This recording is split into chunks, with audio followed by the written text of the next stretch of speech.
Prime Minister Narendra Modi to visit vaccine facilities in Pune, Ahmedabad and Hyderabad today. Will personally review vaccine development and manufacturing process to get a first-hand perspective of the preparations, challenges and roadmaps in India's endeavour to vaccinate its citizens.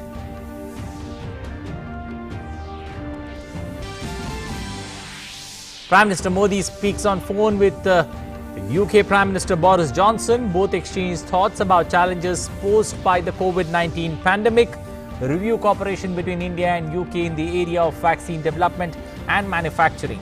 Also discuss India-UK collaboration in climate change.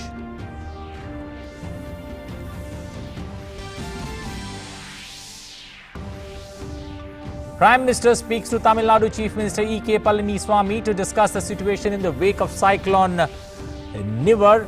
PM expresses condolences on the loss of lives, announces ex gratia of 2 lakh for kin of the deceased, rupees 50,000 for the injured.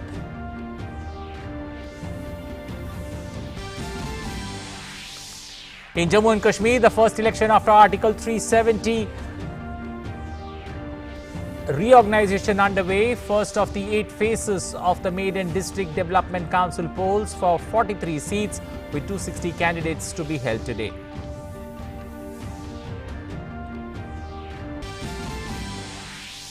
Economy regains lost ground. GDP growth in second quarter improves to -7.5 as economic stimulus under Atmanirbhar Bharat package yields results. Chief Economic Advisor describes double-digit recovery in GST collection as very encouraging.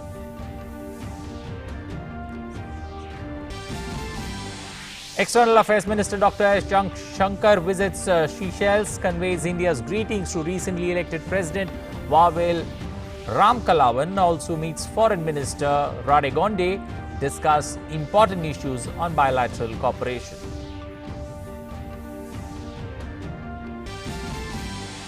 Iran points finger at Israel after a top Iranian scientist is killed in an ambush near Tehran. Iran vows to strike at the killers of Mohsen Fakhrizadeh, who was suspected by the West to be involved in a secret nuclear program.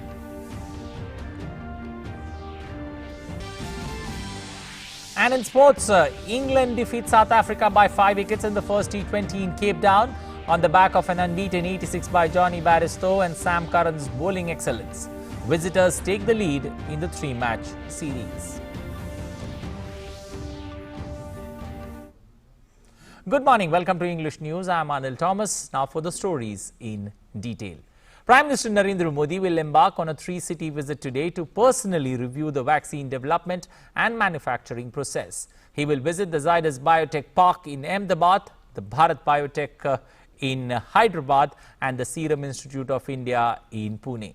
As India enters a decisive phase in its fight against COVID-19, Prime Minister will get a first-hand perspective of the preparations, challenges and roadmap in India's endeavour to vaccinate its citizens. In another development, Russia announced that an Indian firm will produce 100 million doses a year of Sputnik V vaccine.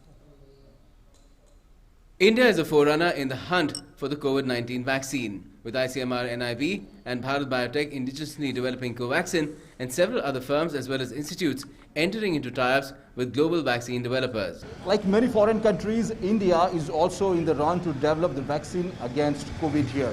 There are some pharma companies, Indian pharma companies are developing their own vaccine to fight with the coronavirus here.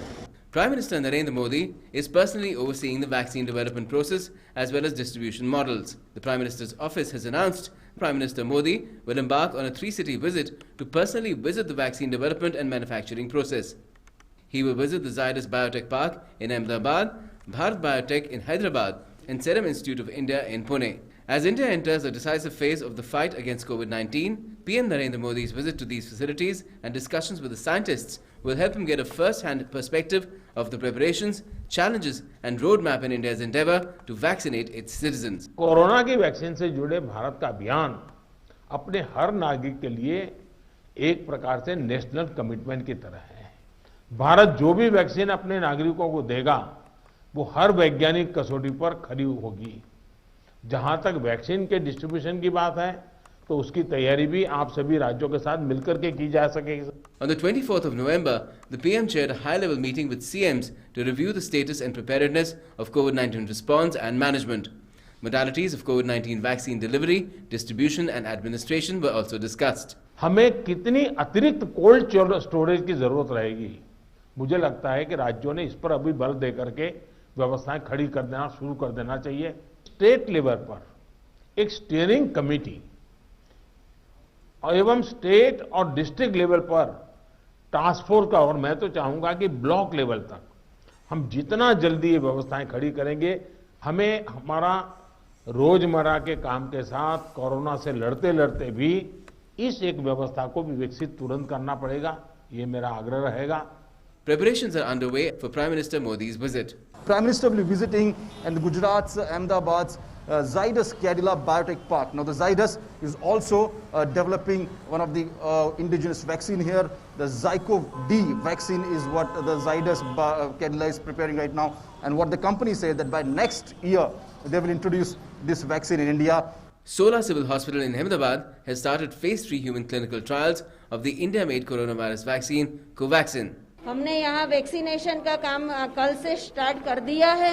हमारे पास काफ़ी volunteers inquiry के लिए आते हैं और इसमें से हमने कल 5 लोगों को ये वैक्सीनेट कर दिया है और अभी तक उनके यहाँ से कोई ऐसा कॉल नहीं आया है कि उनको कोई मुश्किल पड़ी हो, कोई तकलीफ हो, कोई हेल्थ इश्यू हो। और आज हमने दूसरे 10 लोगों आ रहे हैं, उनमें से 10 लोगों को सम्मति दे दिया है, तो दूसरे 10 लोगों को भी आज हम देने के प्लान किया हुआ है। वैक्सीन का जो अभी निर्माण है वो अपने अंतिम चरण में है और वैक्सीन एक बार निर्मित होने के उपरांत सामान्य जनता तक उसको कैसे पहुंचाना है, हमारी जो वल्नरेबल पॉपुलेशन है उस तक किस ढंग से पहुंचाना है, इसके लिए इसकी तैयारी के लिए राज्य सरकार के द्वारा और भारत सरकार के वरिष्ठ अधिकारियों के द्वारा 2-3 रिव्यू मीटिंग्स हो चुकी हैं और इसकी जो रणनीति रहने वाली है उस पर भी हम लोग समानांतर रूप से काम कर रहे हैं। इसमें वल्नरेबल जो पॉकेट्स है, वल्नरेबल पॉपुलेशन है, उनको आइडेंटिफाई करना, कटिंग एज लेवल पे जो हेल्थ कर्मचारी अधिकारी काम करते हैं, चाहे वो शासकीय हेल्थ इंस्टीट्यूट्स के हों या प्राइवेट हेल्थ इंस्टीट्यूट्स के हों, उनका डेटा भी एकत्र किया जा चुका है। AIIMS in New Delhi has also begun phase 3 human clinical trials with Dr. M.V. Padma Srivastav, the Chief of Neurosciences Center at the Premier Institute, and 3 other volunteers receiving the first dose.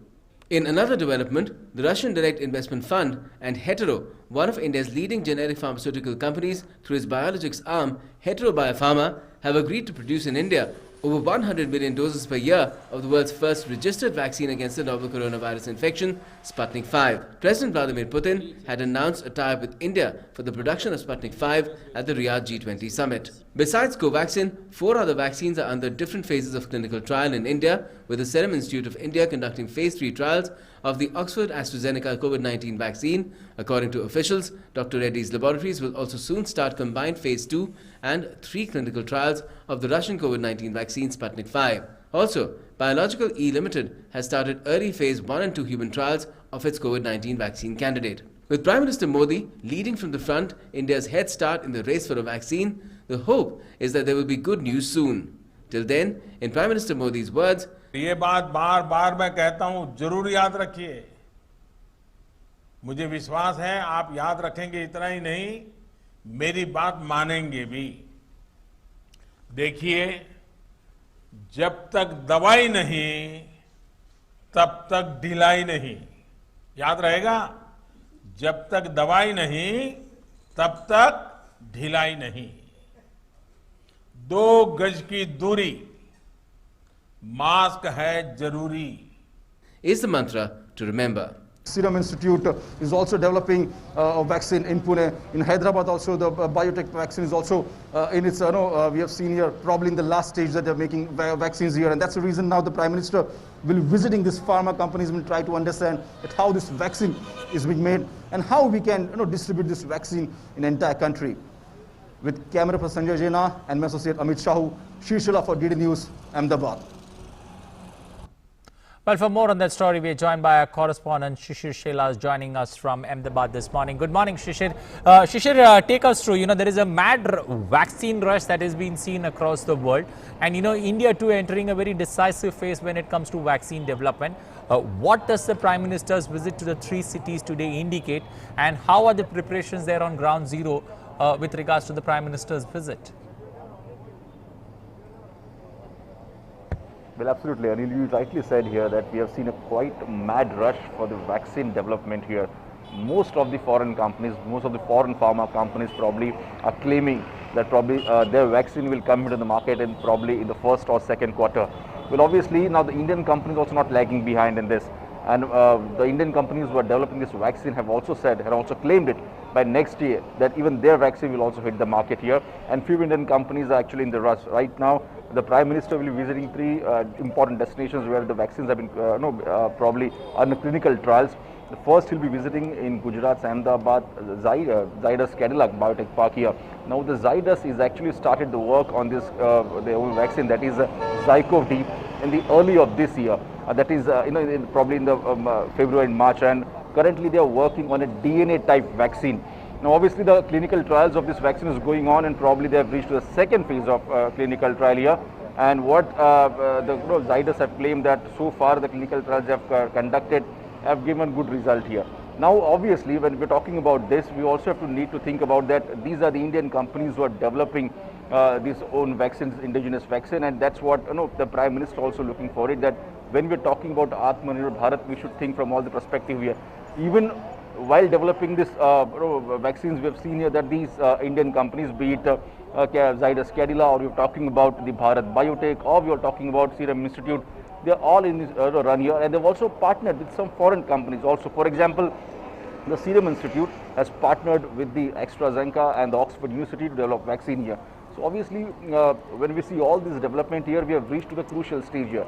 And now Prime Minister is leading from the front, visiting all these facilities here, these vaccine manufacturers here, and they will also talk to them that what other technicalities are involved in it while we are distributing it. That's also quite an important thing.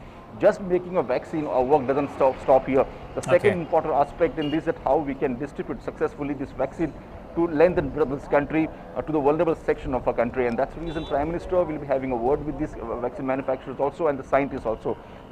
Prime Minister have categorically said that when the vaccine will open, the scientists will decide about it and scientists will take a call on it, but we have to get prepared so that once the vaccine comes in the market, we have to distribute it properly. And there are some norms also we have to follow while distributing these vaccines here, because in the media reports also and in many research papers so far that we have seen here, it says that while distributing the vaccine, we have to take extra care also, be it weather condition, be it temperature, all these factors need to be considered here. So it's not just like that we have to develop a vaccine, but at the same time we have to make a system so that we can easily distribute this vaccine here. And now, as I said, that Prime Minister is leading from the front and seeing all these activities here, probably we can see that he will also have a word with the state chief ministers also and the state departments also, that how whatever plan they are making ready. And with the coordination with them probably going ahead by next year, it seems that whenever the vaccine comes to the market, India will be ready to roll it out. Okay, Shishir, also give us a sense that, 3 noted pharmaceutical facilities, India being visited by the Prime Minister. The Prime Minister taking a first-hand stock of the situation there on ground zero. But when it comes to, especially when it comes to the plant in Ahmedabad, we heard about phase 1, phase 2 of trials. When you also heard a lady talking about, some vaccination being there given to few people. Give us a sense of, the trials there when it comes to especially the Ahmedabad plant and the pharmaceutical company. Well, at this point in time, it's quite early to talk about it, but what we got to know from the companies also and what the companies has claimed so far, that the trials right now is going on, at various stage here. What the information from Zydus also we got is that nearly age between 18 to 55, people between age 18 to 55, they're conducting trial on the people also, those who try to, who come voluntarily for the testing of this clinical trials here. Those also been involved here. So obviously these kind of trials are going on across the country. We've heard that Serum Institute started the trial first in Mumbai, in Hyderabad also, in Nagpur, in Hyderabad also, in other parts of the country as well. We have seen here that the Zydus Cadillac also have started the human trials also, the clinical trials also, that reached to the different stages now. Normally we see that the phase 1 trial, phase 2, and the last is a phase 3 trial. Now, some of the Indian vaccines that we're talking about, like the one which the Serum Institute is working upon, has reached to its advanced stage now. Okay. The next important in the race, probably we can see that the Bharat Biotech vaccine, the Covishield is also in this race, and probably they have seen that the trial 2 of this vaccine, the clinical trial 2 of this vaccine have almost completed here. That's what the company has claimed here. So obviously these trials are in initial stage right now, and to talk about it is quite early, and that's the reason when we see that the Prime Minister will be coming here, he'll get more idea about it, that when we are supposed to get this vaccine, what details need to be involved here. Then only probably we'll have a word with the scientists also and the state also to tell them, or probably the signal will be clear that now we have to get ready here. But currently, what I've got to know is that there's no such dates so far. No, we have got on this vaccine here. But what we've got to know is that we have to be ready whenever the vaccine comes. And these companies also saying, most of these companies have claimed that by next year, maybe the second quarter or the third quarter, probably we may get the vaccines. That's what these companies are claiming right now. Okay. Okay, we'll leave it there. Appreciate you joining us. Shishir, you take good care of yourself, in Gujarat there, and we'll come back to you for more updates across the day as the Prime Minister begins his visit there from Gujarat. Well, moving on, Prime Minister Narendra Modi spoke on phone on Friday with Prime Minister of United Kingdom Boris Johnson. The two leaders exchanged thoughts about the challenges posed by the COVID-19 pandemic and reviewed the promising cooperation between India and UK in the area of vaccine development and manufacturing. They reiterated a shared desire to impart a quantum jump to India-UK partnership in the post-COVID, post-Brexit era, and agreed that there was tremendous potential for enhancing collaboration in trade and investment, scientific research, mobility of professionals and students, and defense and security. Both leaders laid particular emphasis on India and UK joining hands in the fight against climate change and appreciated their collaboration under platforms like the International Solar Alliance and the Coalition for Disaster Resilient Infrastructure. The leaders agreed that officials from both sides would continue their work to quickly finalize an ambitious long-term roadmap for the India-UK partnership. Prime Minister Narendra Modi also spoke to Tamil Nadu Chief Minister Edappadi Palaniswami and discussed the situation in the wake of the cyclone and heavy rainfall in parts of the state. In a tweet, he said central teams are being sent to Tamil Nadu to assist in rescue and relief work, condolences on the loss of lives, and prayed for a quick recovery of the injured. An ex gratia of 2 lakh each would be given to the next of kin of the persons deceased and 50,000 each to the injured from the PM NRF.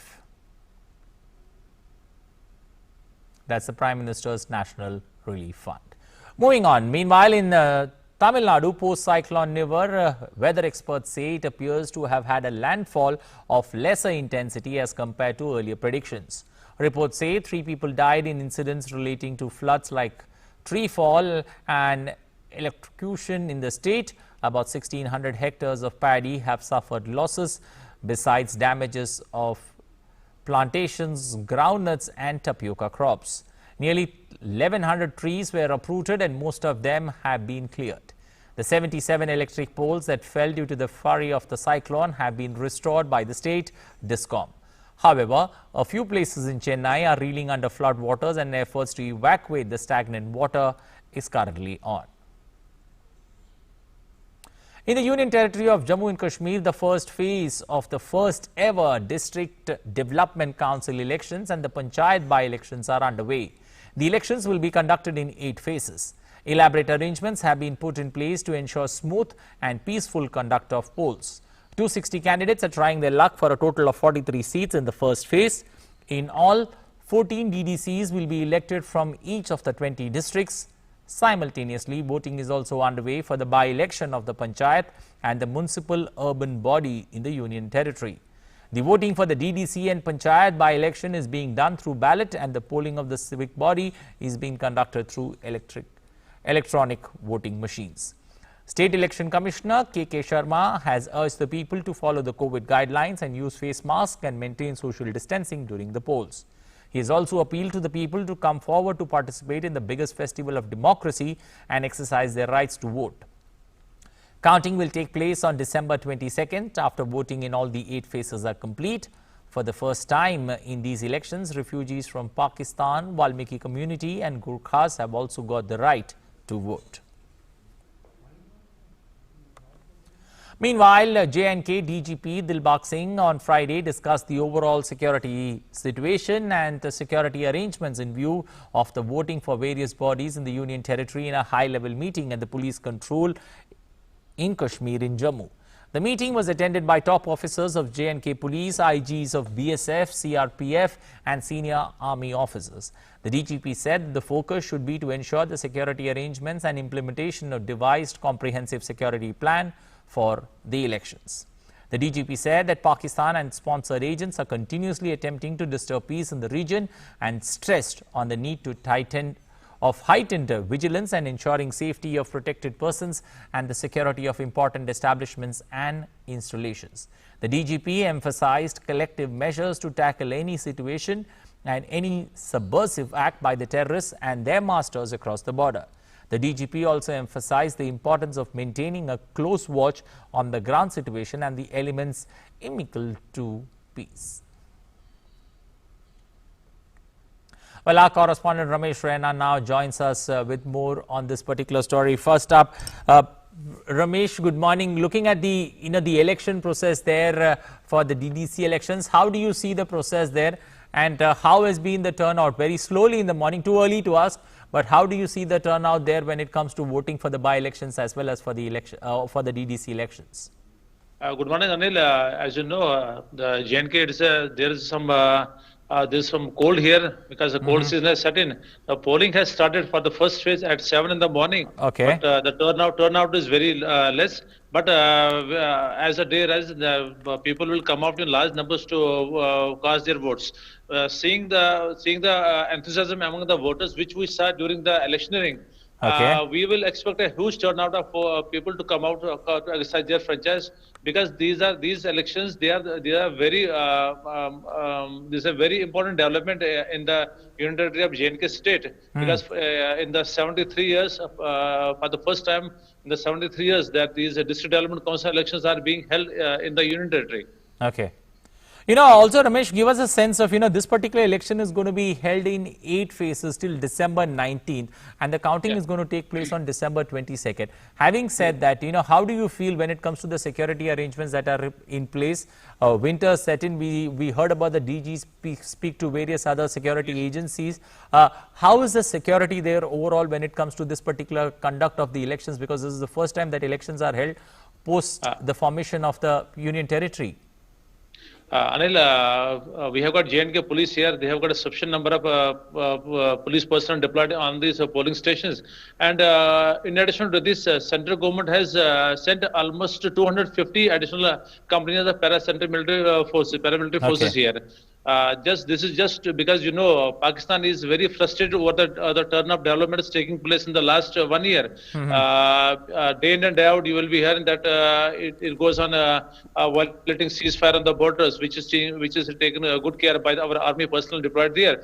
But so far as internal security is concerned, we have got sufficient number of paramilitary forces, and each polling station they have been adequate security have been deployed there. And yesterday, DG had a detailed meeting with all the security agencies. Okay. It was attended by high officials of all these paramilitary forces also there, and army officers also. And they devised a strategy that we have to ensure that this the first ever this district development council polls they are held in a peaceful atmosphere. And they devised a strategy that nothing should no chance should be given to any anti-social element to create any disturbances in these elections. Okay, we'll leave it there. Thank you and appreciate you joining us with those updates there on the by-election as well as the DDC elections in Jammu and Kashmir. Well, moving on, India's Foreign Minister Dr. S. Jaishankar is on a 2-day visit to Seychelles, where the first high-level interaction between India and the Indian Ocean nation since elections in October brought to the office of President and Indian origin Vavel Ramkalawan. In a tweet, Jaishankar said, "Thanks Seychelles President Babel Ramkalawan for receiving me, conveyed the greetings of Prime Minister Narendra Modi and handed over a personal message, discussed our close security, cooperation, strong development partnership and long-standing people-to-people contacts." He also met his counterpart. After the meeting, Jaishankar said, "Appreciate the warm welcome by Seychelles accorded by Foreign Minister Radegonde. Look forward to working with him closely to take our partnership forward." Assured him that Seychelles has a particular priority both under the Neighbourhood First policy and the Sagar outlook. Look forward to further strengthening our ties under his leadership. National Security Advisor Ajit Doval is on a two-day visit to Colombo to participate in the 4th NSA-level meeting of Trilateral Maritime Security Cooperation in Sri Lanka. Earlier meetings were held in 2011 in Maldives, in 2013 in Sri Lanka and 2014 in India. NSA Ajit Doval called on Prime Minister Mahinda Rajapaksa on Friday and recalled the contribution of the successful virtual bilateral summit between the two leaders to progress in bilateral cooperation. The NSA-level trilateral meeting has served as an effective platform for cooperation among Indian Ocean countries. The meeting will provide an opportunity for discussion on issues pertaining to cooperation in maritime security in the Indian Ocean region. On the sidelines of the trilateral meeting, NSA is also expected to have other high-level bilateral engagements. In Iran, a scientist who was suspected of masterminding a secret nuclear bomb program was killed in an ambush near Tehran on Friday. Mohsen Fakhrizadeh died of injuries in hospital after armed assassins fired on his vehicle. Fakhrizadeh has long been described by Western countries as the leader of a covert atomic bomb program halted in 2003, which Israel and the United States accused Tehran of trying to restore in secret, while Iran has long denied seeking to weaponize nuclear energy. Meanwhile, Iran's foreign Minister Javed Zarif has said that Israel was likely to have been involved in the killing of prominent Iranian nuclear scientist Mohsen Fakhrizadeh, although there was no evidence. However, Israeli Prime Minister Benjamin Netanyahu's office along with the Pentagon refused to give any comment on reports of the attack. On to sports, Johnny Bairstow made his highest T20 international score as England beat South Africa by 5 wickets in the series opener in Cape Town. Coming at the crease at 27 for 2, chasing 180 to win, Johnny hit 9 fours and 4 sixes in a scintillating fashion and remained unbeaten of 86 of 48 deliveries. He was ably supported in an 85-run partnership with all-rounder Ben Stokes, who made a 27-ball 37. The second game of the 3-match series will take place at Boland Park in Paarl on Sunday. Well, that's all we have time for in this edition of news. Thanks for watching. You take good care of yourself. Bye-bye.